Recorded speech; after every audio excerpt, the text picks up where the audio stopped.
কয়েকদিন আগেই বিপিএলের একাদশ আসরে চ্যাম্পিয়ন হয়েছিল ফরচুন বরিশাল। ক্যাপ্টেন তামিম ইকবালের নেতৃত্বে মাহফুজুল্লাহ রিয়াদ, মুশফিকুর রহিম, নাজমুল হোসেন শান্তদের নিয়ে প্রায় জাতীয় দল থেকেও শক্তিশালী এক দল গঠন করেছিল বরিশাল। আগামী ৩রা মার্চ থেকে শুরু হচ্ছে Dhaka premier league.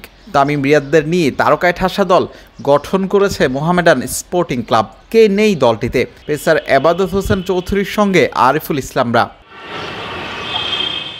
Dhaka league সামনে রেখে বুধবার ছিল মোহামেডানের প্রথম অনুশীলন।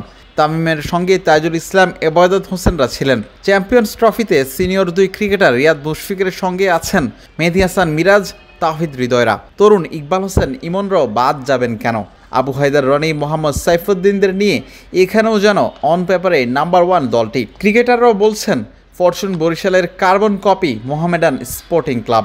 অবশ্যই দেখেন, কাগজে কলমে তো খুব ভালো টিম, যেরকম ফরচুন বরিশাল টিমও ছিল কাগজে কলমে খুব ভালো, এবং আমরা আলহামদুলিল্লাহ মাঠে ভালো খেলতে পারার কারণে আমরা চ্যাম্পিয়নও হয়েছি। সো সেই সুবাদে মোহামেডান টিমটাও ওভাবে করা হয়েছে, যেখানে তামিম ভাই আছে, মাহমুদুল্লাহ রিয়াদ ভাই আছে, মুশফিক ভাই আছে, তাইজুল ভাই আছে, মিরাজ, আমিম। তো দেখা যাচ্ছে আমাদের ফরচুন বরিশালের ম্যাক্সিমাম প্লেয়ারই আমরা ওখানে আছি। তো কাগজে কলমে খুব ভালো টিম। ইনশাল্লাহ এখন দেখা যাক মাঠে যদি আমরা ভালো খেলতে পারি, ইনশাল্লাহ চ্যাম্পিয়ন হওয়ার সুযোগ থাকে। তামিম ইকবাল, মুশফিকুর রহিম, মাহমুদুল্লাহ রিয়াদ, এবাদত, তাইজুল সবাই আছেন, আপনিও আছেন।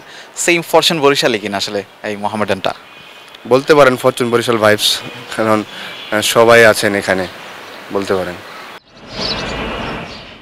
শুধু ক্রিকেটারই নয়, বরিশালের হেড কোচ মিজানুর রহমান বাবুলও আছেন সাদা কালোদের মাস্টার মাইন্ডের দায়িত্বে। প্রথম দিনের অনুশীলনে তামিম ইকবালের সঙ্গে ব্যাটিং বোলিং অনুশীলন সেরেছেন বাকি ক্রিকেটাররা। নেটে স্পিনকে গুরুত্ব দিয়েছেন খান সাহেব। চ্যাম্পিয়ন্স ট্রফি শেষে রিয়াদ, মুশফিকরা দেশে ফিরলে আরও শক্তিশালী স্কোয়াডে পরিণত হবে বাবুলের শিষ্যরা।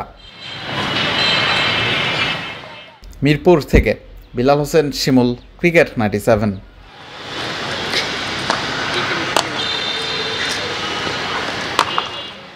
দেশ জুড়ে তোলপাড়।